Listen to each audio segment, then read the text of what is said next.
I'm Sarah Maslin-Nier of The New York Times, sitting in for Sam Roberts. Welcome to The New York Times Close-Up.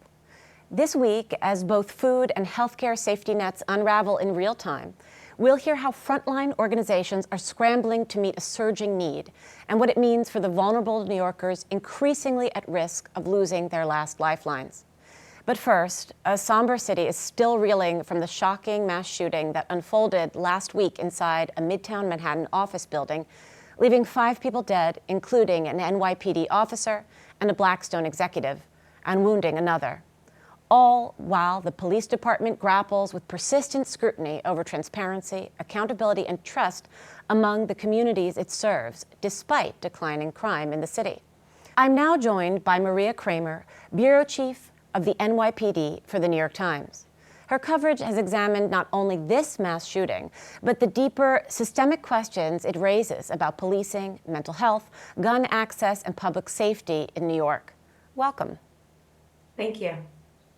So you attended the funeral of the officer who was murdered inside that Park Avenue office building. In the pouring rain, it was a stunning and moving sight. Can you take us there?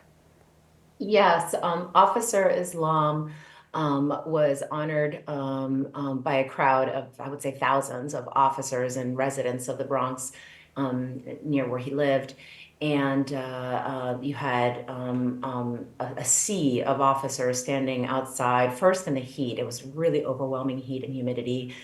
2 officers actually passed out because of the conditions, and but the vast majority of them stood ramrod straight as the heat first seemed to overwhelm most people, and then the rain came pouring down. It was a really moving scene. And juxtapose that with the Muslim worshipers and mourners who were kneeling in prayer to honor Officer Islam during this ceremony, during this funeral. And there's been some breaking news overnight on this topic. Can you take us there? The suspect had been arrested before? He had not been arrested before. What the police in Las Vegas released yesterday was a pretty large trove of documents, 911 calls, and a body-worn camera that showed many interactions with police in Las Vegas. And so what happened was they released these documents that showed in 2022, his mother calling 911 from outside of a motel where her son was inside and threatening to kill himself. And you can hear in the 911 call how tired she sounds, how beleaguered, and how worn out she absolutely is by what she clearly has been dealing with for some time. And she tells the police or the 911 call taker that her son has been struggling with many mental health issues, including bipolar and depression. And 2 years later, she calls again, this time because he had called her saying that he could no longer stand it and wanted to end his life. So she was once again worried he was going to take his own life and called the police. When they arrived, he seemed a lot, I don't want to use the word calm, but he was cooperative and quiet and answered the police officers' questions. You see in the body-worn cameras medical personnel attending to him. He willingly goes with them, presumably to a hospital, and he acknowledges that he has a gun in his apartment. The police say, "Don't touch it, don't go near it," and he goes with them. And the questions that we now have, of course, are whether he got the help he needed, what kind of treatment he got, and how the family grappled with what was happening with their son. Wow. And so now here we in New York, thousands of miles away, are dealing with the fallout from this man's possible delusions or his mental illness. And there's also political fallout. I think at that funeral, every candidate for mayor was in attendance, and politics is never far from New York City events, even one as somber as this. Can you talk about what happened there? Yes, although I do have to correct myself. I'm sorry. He was arrested for trespassing after he refused to leave a casino. But again, what we've seen in the records don't indicate a history of violence or suggest what was to come, the rampage that he was going to go on. So I just want to make sure that I cleared up that part of the record. So at the funeral, there were some political fires started, I think. Yes, this was, as I said before, a very somber occasion, very respectful, but politics, we have a mayoral race and it's been heating up, and this funeral was another place for politics to rear its head. You had Curtis Lewa, who was the Republican nominee for mayor, showing up and criticizing the other candidates. Saying that he's the right person for the department because he would hire thousands more officers. And you had Mayor Adams also speak. He, of course, gave the eulogy. Mamdani was there as well. He was invited by the family and he sat with them during the funeral. And also you had Andrew Cuomo attend. And there was a pointed barb, I think, from Adams at some point in the discourse here about a certain task force that went in after the shooting and cleared the building that has come under political fire. Can you talk about that controversy? Yes, that was that actually happened after the funeral. Mayor Adams steered clear of any criticisms during his eulogy and focused his remarks on Officer Islam, of course. But after the funeral, there was criticism of Mamdani by Adams, who brought up his past comments about disbanding this unit that essentially entered the building on 345 Park Avenue to, not knowing at all what they were about to confront, and to try and neutralize the shooter who had shot himself at that point. And for Mayor Adams, it was an opportunity in his mind to criticize his rival as somebody who was anti-police and would disband this unit that as he described it, acted heroically. But this unit has come under a lot of criticism. In 2020, this was the group that was seen on videos unleashing quite aggressive tactics on protesters who, of course, had come to the streets to protest police brutality in the wake of the killing of George Floyd. And there were numerous videos that showed them, using batons, wielding batons against protesters, acting violently. And so the criticism of this unit has sprung from those kinds of responses. It's a pretty nuanced criticism that you would make of a group of a unit like this, because this unit is responsible for all sorts of responses, not just protesters, but also obviously active shooters and hostage situations. So they have a long list of responsibilities. So given Mamdani's pretty intense criticism at some points of the police department, there is an unlikely partnership unfolding, potentially. He's almost the heir apparent of the Democratic Party at this point, save a possible final end run by Cuomo or Adams. But what is this new situation? I think you did some great reporting on it, a new partnership we won't expect. Yes, my colleague Emma Fitzsimmons and I wrote a story about what appears to be a willingness, I should say, on the part of Police Commissioner Jessica Tisch to work for Mamdani should he be elected mayor.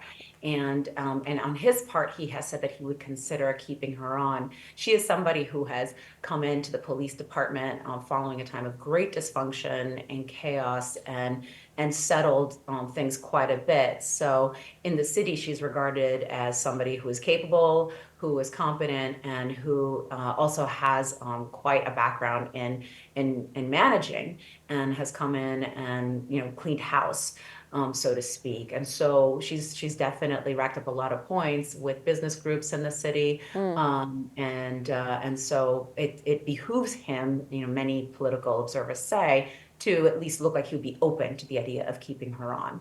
Well, what's so interesting about that is he has said pretty vociferously, maybe billionaires shouldn't even exist, and here she is, the heir to a billionaire's fortune. I think that's a pretty odd couple. What could work for both of them in that collaboration? Yeah, and there's definitely a lot of awkwardness there. Never mind the fact that, she supports a lot of initiatives that he wouldn't, and he wants to keep the size of the police department as it is. She wants to hire more officers. He wants to put in more programs in place that some argue would take away resources from the police department. That is something that she would definitely not favor. At the same time, she could be, if you speak to police officials or retired police officials, an influence on him, making him try to understand why the police department needs more officers. And for him, obviously, it helps him to show that he's willing to take on a commissioner like her, to show that he's to show that he is moderate, to show that he is willing to work with others and for the sake of public safety. I don't want to throw a curveball at you, but can you talk a little bit about your but I will. Can I talk about a little bit about your future reporting? Are you going to keep delving into this shooter and the fallout? We are trying to answer more questions about what happened with Tamora and what kind of mental health treatment he got. I think there are so many, there were a lot of questions that were answered with the information that the police in Las Vegas released yesterday, but it also opens up more questions because we don't know what happened after these encounters with the police. The police asked to have him committed, and and what we've been told by sources is that he did. He was held for 72 hours involuntarily. But what happened after that, and what were the struggles of the family, and how did we go from a man who was experiencing these terrible mental health issues and was getting treatment, was under medical care, and was getting medication, to this terrible carnage that we saw last week. Wow. Well, thank you for sharing your time with us, and thank you for your reporting, Maria. Thank you so much. Coming up next, fighting food insecurity as it reaches record levels in New York City.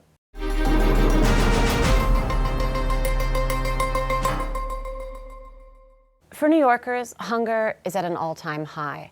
Right now, thousands of families are struggling to put food on the table, with rising costs and shrinking resources, making it harder than ever to afford even basic groceries. The crisis has only grown more urgent after deep federal cuts wiped out over $100 million for health and nutrition programs, pushing countless New Yorkers even closer to the edge. I'm now joined by Zac Hall, the Senior Vice President of Programs at the Food Bank for New York City. Welcome, Zac. Thank you. So I'm a little bit of a shill here because this is my beat. Okay. This is what I cover, and you and I have talked many times over the last couple months. And one of the things that I began my reporting with was New York is already starting kind of on the back foot in tackling hunger, because over the summer, Elon Musk and the DOGE department cuts wiped out a considerable amount of money that you were relying on. Can you talk about this context? Sure. So there were some, COVID era and other supports that were, from the federal government that supported states, purchasing local food and helping that food go to food banks and other food distribution agencies across the country. And in New York State, we lost about 20 million pounds of food. Wow. For New York City, which is a significant chunk for our work and our business.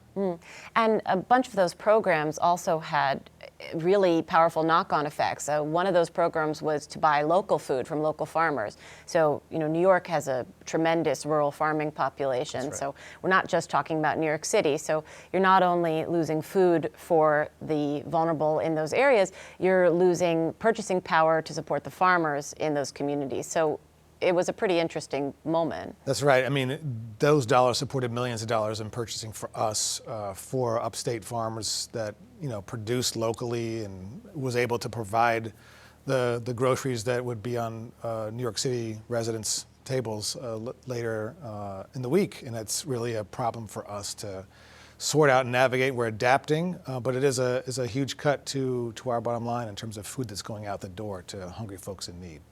So let's pull out a little bit. The Food Bank of New York City, how many people does it feed now? And you and I were speaking, this is up from what it's done in the past right now. Correct. So we're about 1.3 million New Yorkers in the city are reliant on our food distribution network. We're seeing probably about a 50% or almost double increase in the number of visits per month. Wow, 50% increase. Pre-COVID till now. Huh. So about 4 million visits a month to our network of food pantries and soup kitchens. Wow, wow. And there's been some new movement, so I want to bring the viewers to the present moment. The Big Beautiful Bill, as it's called, had a large amount of modifications to SNAP benefits. So can you talk to us what SNAP is first, and then we'll talk about the changes? Absolutely. So first off, SNAP is the best line of defense in fighting hunger in this country. It's an entitlement program, so folks pay taxes and get, if they're eligible, get a portion of a monthly allotment in food dollars that they can go and buy food at the grocery store, just like everybody else. And it allows folks to stay healthy, stay fed and well nourished, and it works. And the challenge here is that we've seen a significant decrease in the amount of dollars over time that will be available for SNAP, and some changes to eligibility for different households, specifically work requirements. Some other refugee and asylee seekers no longer will be eligible for getting SNAP benefits. And just like the dollars that we were talking about that we lost that would support upstate farmers, there's a huge demand in the city for those dollars for SNAP for the retail food sector. So grocery stores and commercial leaseholders are able to pay their bills based upon SNAP dollars coming in. And of course, we'll see SNAP provides decreased costs for a healthcare sector. So folks are more healthy than they would otherwise be on SNAP and less likely to seek more expensive health treatments and emergency care. So SNAP, by another name, is food stamps. Correct. And one of the things in the federal bill that I was looking into, like you said, asylees are no longer eligible at all. And I think one of the other criteria that's been wiped out, people who are registered as domestic violence or human trafficking survivors, they used to be able to get SNAP benefits. Another group that now has a work requirement are veterans. And there have always been work requirements. Now there's a larger population who's going to have to fulfill the work requirements. I spoke to a homeless person who previously, people who are undomiciled were able to receive SNAP without a work requirement, and now they have to prove that they work. I think it's 40 hours a month. I might have that incorrect, something like that. And I spoke to a woman seated on the ground by the Port Authority who told me, this is my full-time job. I can't possibly work. I don't have documents. Many homeless people don't have just the paperwork of their lives. Their lives are chaotic. And she spoke very powerfully, sit a moment in my shoes and let me know if you could work while you're just trying to survive on the streets. It was very powerful. Yeah, there's lots of challenges with the new regulations and understanding fully what's happening. But what we do know is that the work requirements are expanded significantly. And so previously, before the bill, the age limit was 55 and older would not be subject to work requirements, and parents of children up to age 18. That's changed now so that folks have to subject it to work requirements up to age 64, and for parents of children down to age 14. 14, yep. And so, it's really a challenge to not only those folks who are homeless, like you're mentioning, but folks who are like 60, 62, and now they're being forced to demonstrate that they're actively looking for work or employed and working. And it adds a significant burden to the process to verify paperwork. And we're still understanding a little bit more from the federal government, state, and HRA locally. But there'll be a whole new series of processes that will have to be created that will allow folks to verify this process, which is just more time taking out of folks' lives to make ends meet, for basic needs. And of course, on the supporters side of this, which is the vast majority of the Republican Party who made the bill law, they say there always have been work requirements.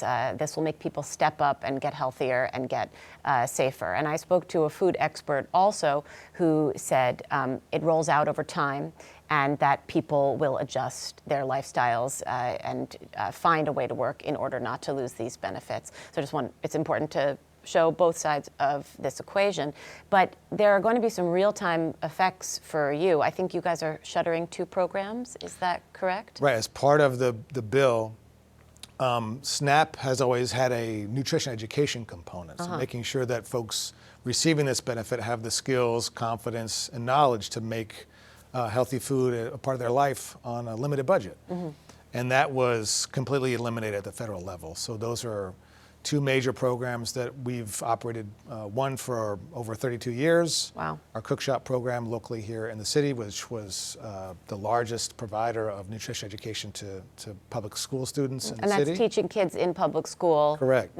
We work with dozens and dozens of schools and hundreds of classrooms, getting the teachers ready and prepared to lead these lessons that integrate with some of the core curriculum that's in the schools and taught, and builds out students' abilities to learn math through measuring and making recipes and incorporating those recipes And at that's home. gone. That will be eliminated as of September 30th. Wow. It impacts tens of thousands of families across the city, but also impacts our staff, and we're really concerned for professionals who have training and been doing this work very successfully for years, now being unemployed. Wow.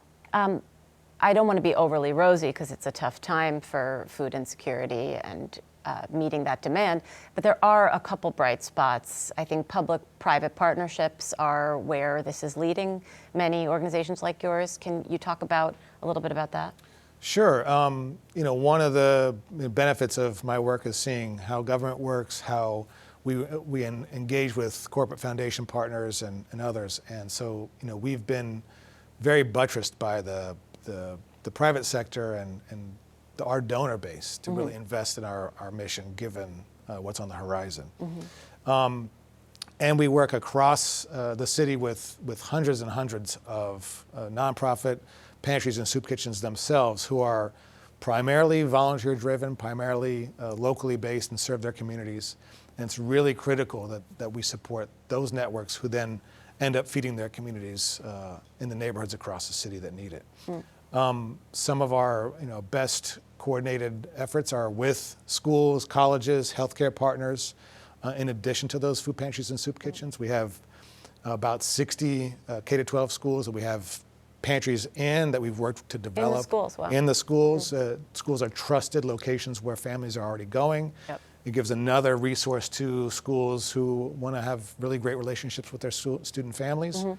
College hunger has skyrocketed over the last 10 or 15 years, and it's critical that we have a place to engage students to stay in school, to realize their education that leads to really significant improvements in their employability and earnings over time. I want to get to one last point before we wrap up, which is, we're on the eve of a pretty important mayoral race in the fall, and these candidates have different ideas about how to make New York City more affordable. We have Mayor Adams, who implemented the City of Yes to reduce housing insecurity and increase the amount of affordable housing. We have Mamdani, who has, a very large investment proposed in fighting these kind of things. What do these candidates look like for you? Well, really, the cost of living in the city is a paramount of importance to us. We know that people coming to our network and accessing food services, they don't just have food as a single need. It's other financial concerns, employment, cost of living, cost of rent, healthcare. And so any mayor that can address some of those concerns is really has our support, and we want to make sure that that's top of mind for making New York City a really livable city for everybody.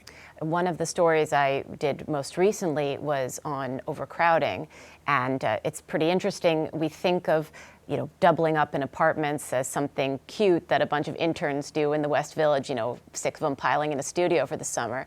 But the reality of the housing crisis is that people live incredibly overcrowded. I spoke to a woman, 9 people in a 1-bedroom, another person, 14 people in a 3-bedroom, and a tremendous proportion of the same customer base that you have, or client base that you have, are living piled up, and that precipitates homelessness, which is another source of insecurity. So it's interesting that these different pathways of different types of insecurities really have a crossroads. One thing I want to understand is how many people do you expect to feed in the coming year? Is that going to go up and up? Well, I certainly will see that the demand will increase, and we'll see more people coming to our pantry and food soup kitchen doorsteps. The challenge is that there are some incremental milestones for especially some of the SNAP cuts. And so we'll see some of the eligibility requirements go into effect more recently. And over the next year, when New York State has to absorb more of the administrative costs, currently there's a 50-50 share for New York State and the federal government to administer SNAP in the state. That will shift to 75 and 25%. Yep. And then in 2 years from now, we'll see significant changes to the benefits switch, in which New York State will have to own more of the coverage of those SNAP resources. So the fallout will ratchet up, it seems. The worst is yet to come, I Wow. fear, unfortunately. And so really we're just asking folks to pay attention, get involved in our work, and learn more about how they can see themselves in our mission. And partner with policymakers is really, really critical. And our role is making sure we can help inform our communities and neighbors about what the changes are, what they mean, and what they can do about them. Great. Thank you so much. Thank you. Thanks, Zac, for helping viewers understand what's at stake for New York's vulnerable communities and how organizations like yours are adapting. That's it for this edition of Close Up for the New York Times and CUNY TV. I'm Sarah Maslin-Neer, sitting in for Sam Roberts. And don't forget to download the CUNY TV app, where you can catch our weekly program on the go, anytime, anywhere.